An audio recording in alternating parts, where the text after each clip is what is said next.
नमस्कार. माधुर्य मोटिवेशनल चॅनलमध्ये तुमचं स्वागत आहे. आजच्या कथेचे नाव आहे स्वप्न साकारताना. कथा आवडल्यास कमेंटमध्ये नक्की सांगा. ऋता तिच्या कुटुंबात सर्वात लहान होते. ऋतापेक्षा मोठे दोन भाऊ होते जे आपापल्या संसारात मग्न होते. आई वडील, भाऊ, वहिनी आणि एक छोटा पुतण्या सर्वजण आनंदाने एकत्र राहत होते. ऋताने तिचे इंजिनिअरिंग पूर्ण केले होते आणि तिच्याच कॅम्पसमध्ये झालेल्या मुलाखतीत तिची निवड झाली होती. 6 महिने इंटर्नशिप केल्यानंतर ऋता त्याच कंपनीत जॉईन झाली. ऑफिसच्या घड्याळात संध्याकाळी 6 वाजले. ऋताने पटकन तिची बॅग उचलली आणि वेगाने पावले टाकत स्टेशनच्या दिशेने निघाली. आज तिचं मन फुलपाखराप्रमाणे उडत होतं. का नाही उडणार? आज तिला पहिला पगार मिळाला होता. तिला घरातल्या प्रत्येकासाठी काहीतरी विकत घ्यायचे होते. रोज संध्याकाळी तिचे मन आणि शरीर दोन्ही थकून जायचे, पण आज तिचा उत्साह ओसंडून वाहत होता. आत्ता ऋताला भेटूया. ऋता ही आजच्या काळातील 24 वर्षांची तरुणी आहे. गव्हाळ वर्ण, आंब्याच्या कापांसारखे डोळे, लहान नाक, मोठे ओठ. सौंदर्यात तिची कोणाशीच बरोबरी नव्हती. घरातील सर्वांची लाडकी. तिला आजवर आयुष्यात जे हवे होते ते मिळाले आहे. फार मोठी स्वप्ने पाहिली नाहीत. ती थोडीशी खुश होती. ती वेगाने पावले टाकत दुकानाकडे निघाली. आपल्या 1.5 वर्षाच्या पुतणीसाठी तिने रिमोट कंट्रोल बस खरेदी केली. जेव्हा तिने तिच्या वडिलांसाठी त्यांच्या आवडीचे परफ्यूम आणि आई आणि 2 वहिनींसाठी साडी विकत घेतली, तेव्हा तिला समजले की तिच्याकडे थोडेच पैसे शिल्लक राहिले आहेत. तिला स्वतःसाठी काहीही विकत घेता आले नाही. अजून पूर्ण महिना बाकी होता. तिच्याकडे फक्त काही हजार शिल्लक होते. त्यातच तिला आपला खर्च भागवावा लागणार होता. तिला आईवडिलांकडून काहीही घ्यायचे नव्हते. दुकानातून बाहेर पडताच तिला शेजारच्या दुकानात अतिशय सुंदर फिक्कट लिंबू रंगाचे पडदे दिसले. लहानपणापासून तिला घरात असे पडदे लावायचे होते. दुकानदाराला किंमत विचारताच तिला घामच फुटला. दुकानदार हसत हसत म्हणाला, "मॅडम, हे चंदेरी रेशमी पडदे आहेत, त्यामुळे किंमत जरा जास्त आहे, पण ते तुमच्या खोलीचा संपूर्ण कायापालट करतील." ती काही वेळ तिथेच उभी राहून विचार करत होती. मग तिने ते पडदे विकत घेतले. दुकानातून बाहेर पडल्यावर तिला खूप आनंद झाला. लहानपणापासूनच तिला घरात असे पडदे लावायचे होते. पण जेव्हा जेव्हा तिने हे आईकडे बोलून दाखवले, तेव्हा घरच्या गरजांपुढे तिच्या इच्छेला वाव मिळाला नाही. आज तिला खऱ्या अर्थाने स्वतंत्र झाल्यासारखे वाटत होते. ती घरी पोहोचली तेव्हा रात्र झाली होती. रात्रीच्या जेवणासाठी सर्वजण तिची वाट पाहत होते. तिच्या भाचीची पापी घेतल्यानंतर तिने सर्वांच्या भेटवस्तू टेबलवर ठेवल्या. सर्वजण कुतूहलाने तिच्या भेटवस्तूंकडे पाहू लागले. अचानक आई म्हणाली, "तू स्वतःसाठी काय आणले आहेस?" ऋता हसली आणि पडद्याचे पाकीट आईच्या दिशेने सरकवले. पडदे पाहून आई म्हणाली, "हे काय? तू हे घालशील का?" ऋता हसत हसत म्हणाली, "माझ्या प्रिय आई, आपण हे घरात लावू." आईने पडदे परत पॅकेटमध्ये ठेवले आणि म्हणाली, "हे तुझ्या घरात लावायला ठेव." ऋता गोंधळून आईकडे पाहत राहिली. याचा अर्थ तिला समजला नाही. याचा अर्थ काय? ती विचार करत राहिली. तिची भूक नाहीशी झाली होती. वहिनी हसून गालावर थोपटून म्हणाल्या, "ऋता, आजपर्यंत मलाही समजले नाही माझे घर कोणते. ऋता, तू स्वतःचं घर बनव." आणि मग वहिनींनी खूप प्रेमाने तोंडात घास भरवला. आज रविवार होता. सगळं घर पदार्थांच्या सुगंधाने भरून गेलं होतं. आईने तिची सर्व स्वयंपाकाची कौशल्यपणाला लावली होती. कचोरी, रसगुल्ले, जिलेबी, ढोकळा, पालक पकोडे, हिरवी चटणी, समोसे आणि कुरकुरीत चाट. दोन्ही वहिनी हिरव्या रंगाच्या साडीत इकडे तिकडे वावरत होत्या. पप्पा आणि भाऊ संपूर्ण घराची पाहणी करत होते. त्यात काहीही कमी नसावे. आज काही लोक ऋताला बघायला येत होते. मुलाचे नाव नचिकेत, वय 27, उंची सामान्य आणि दिसायला अतिशय देखणा. नचिकेत एक सॉफ्टवेअर इंजिनियर होता. स्वतःचे घर होते आणि त्याचे कुटुंब देखील लहान होते. आईवडिलांशिवाय त्याला एक लहान भाऊ होता जो सध्या ग्रॅज्युएशन पूर्ण करत होता. ठीक 1 वाजता त्यांच्या घरासमोर एक कार थांबली आणि त्यातून 4 जण बाहेर पडले. सगळे ड्रॉइंग रूममध्ये शिरले. ऋताने पडद्यात आडून पाहिलं. जीन्स आणि पांढऱ्या शर्टमध्ये नचिकेत खूपच देखणा दिसत होता. त्याची आई सुमती आजच्या काळातील आधुनिक स्त्रीसारखी दिसत होती. धाकटा भाऊही खूप देखणा होता. वडील माधवराव खूप साधे वाटत होते. ऋता कधीच नचिकेतच्या आईसमोर उभी राहिली नाही, पण तिचा निरागसपणा आणि स्थिर विचार आणि साधेपणाने नचिकेतला आकर्षित केले. संवादादरम्यान ऋताच्या व्यक्तिरेखेत कुठेही कृत्रिमता नव्हती. नचिकेतला त्याच्या आईकडून प्लास्टिकच्या फुलांचा वास येत होता, तर त्याला ऋताकडून खऱ्या फुलांचा वास येत होता. त्याने त्याचे वडील माधवराव यांना नेहमी ॲडजस्टमेंट करताना पाहिले होते.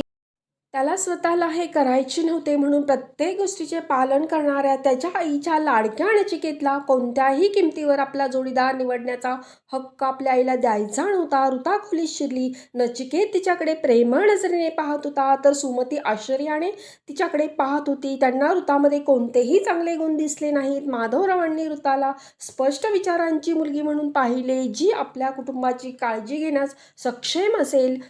सुमतीने आपल्या मुलाकडे बघितले, पण त्याच्या चेहऱ्यावरचा आनंद पाहून गप्प झाली. सुमतीने भावी सुनेला सोन्याचा सेट स्वतःच्या हाताने घातला, पण तिच्या चेहऱ्यावर आनंद नव्हता. ऋताला समजले होते की तिच्या सासूला अजिबात ती पसंत नव्हती. त्यांच्या घरात जागा बनवण्यासाठी तिला खूप मेहनत घ्यावी लागणार होती. 1 महिन्यानंतर त्यांच्या लग्नाची तारीख निश्चित झाली. वधूच्या पोशाखात ऋता खूपच सुंदर दिसत होती. नचिकेत आणि तिच्या जोडीकडे बघून लोकांच्या नजरा खिळून राहत होत्या. सुमती सुद्धा आज खूप खुश दिसत होती. कन्यादान करताना ऋताच्या आईवडिलांच्या डोळ्यात पाणी आले. ती त्यांच्या घराची शोभा होती.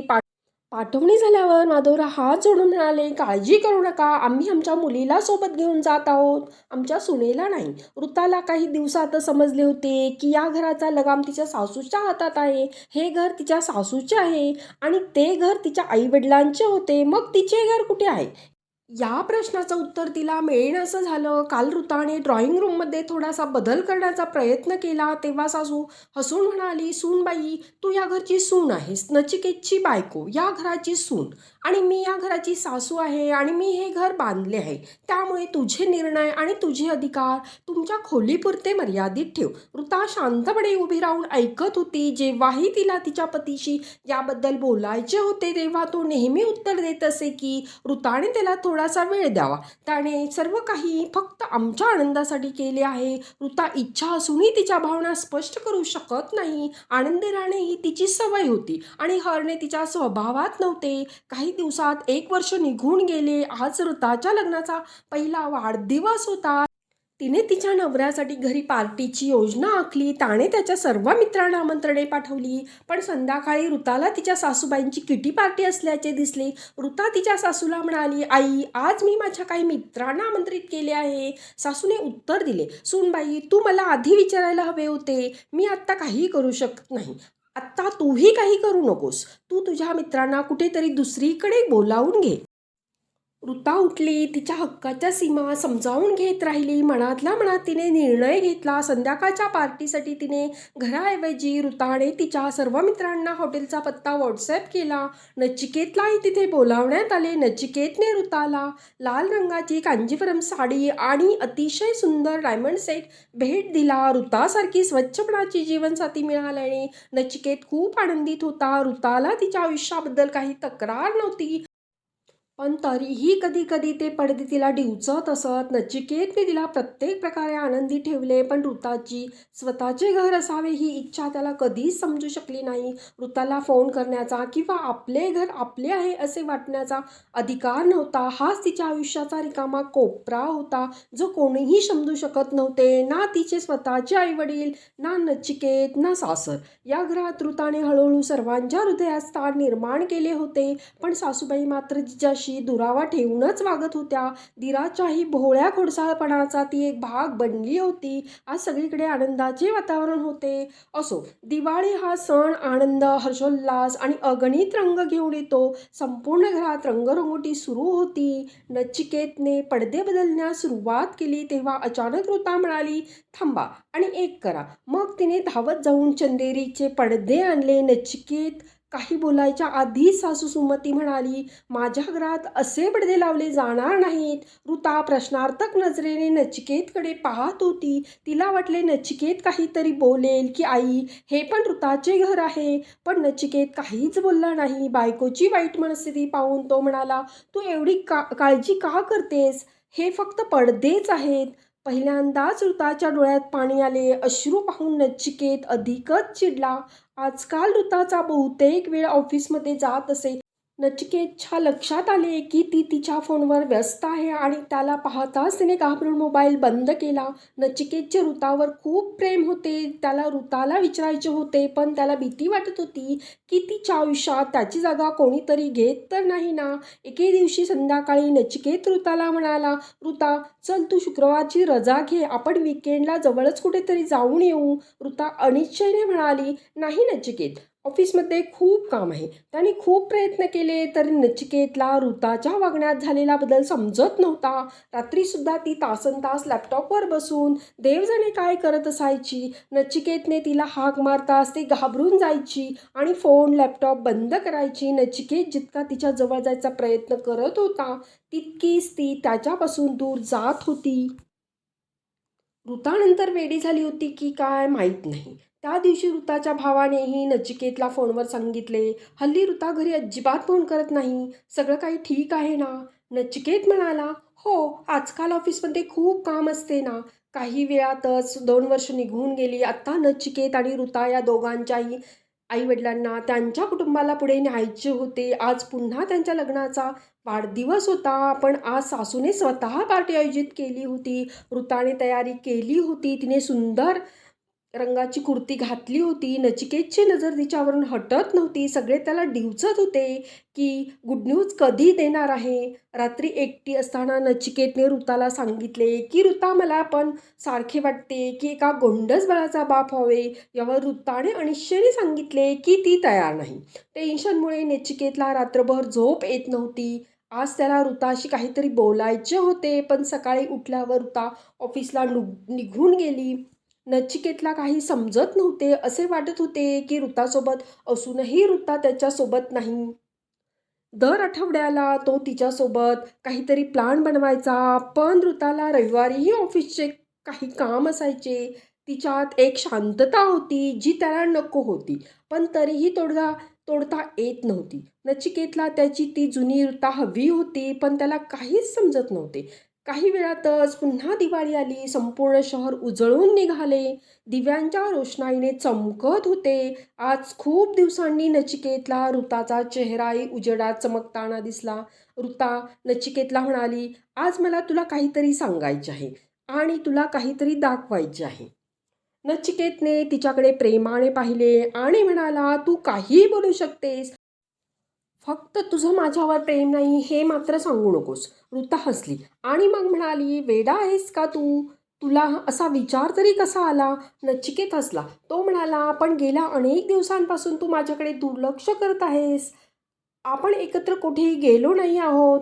ऋता म्हणाली, "तुला समजले की नाही माहीत नाही, पण गेली 1 वर्ष मी माझी ओळख, माझं अस्तित्व, माझी मुळं शोधत होते." नचिकेतला काहीच समजले नव्हते. ऋताने हिरव्या रंगाची सिल्क साडी परिधान केली होती, सोबत एक मॅचिंग कुंदन सेट आणि भरपूर बांगड्या.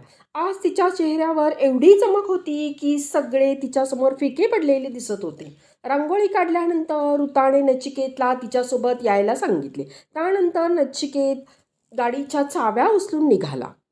ऋता हसली आणि म्हणाली, "आज मला तुला माझ्या गाडीतून घेऊन जायचे आहे." नचिकेत चालू लागला.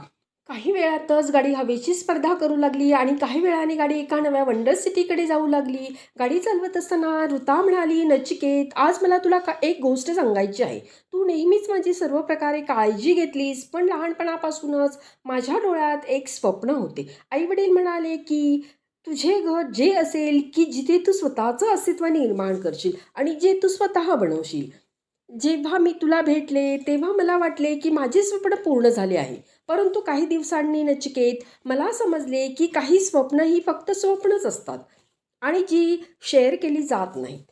लग्नाचा अर्थ असा नाही की तुमच्या जोडीदारानेही तुमच्या स्वप्नांचा भार उचलावा. तुमच्यावर किंवा कोणावरही माझी तक्रार नाही. पण नचिकेत, आज माझे एक स्वप्न पूर्ण झाले आहे." असे म्हणत तिने गाडी एका नव्याने बांधलेल्या सोसायटीसमोर थांबवली. नचिकेत शांतपणे तिच्या मागे गेला. नवीन फ्लॅटच्या दारावर त्यांच्या नावाची नेम प्लेट होती. नचिकेत आश्चर्याने बघत होता. छोटी पण सुंदर सजलेली प्लेट. तेवढ्यात एक सुसाट्याचा वारा आला आणि ऋताच्या घरात चंदेरीचे फिरोजी पडदे फडफडू लागले आणि ऋताची स्वप्नपूर्ती सत्यात उतरली. तर फ्रेंड्स, कशी वाटली आजची कथा कमेंटमध्ये नक्की सांगा. आणि सबस्क्राईब करायला विसरू नका.